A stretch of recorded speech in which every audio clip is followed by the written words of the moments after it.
So here's the UTA routine. Check in, unpack,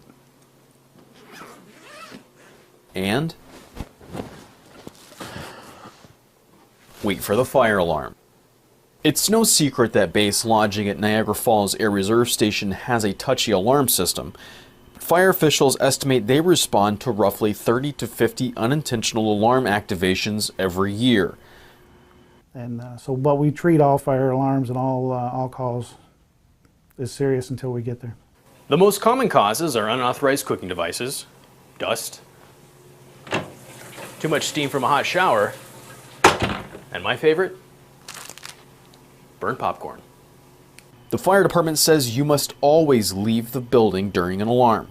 Treat every alarm as if it's real and don't hide because they know who did it. But we typically know what room it is. We go right to the room and investigate immediately as a full crew. Best practice is to watch everything you cook in the microwave. Don't smoke or unplug the detectors. Keep the door shut while taking a shower, and never push the popcorn button.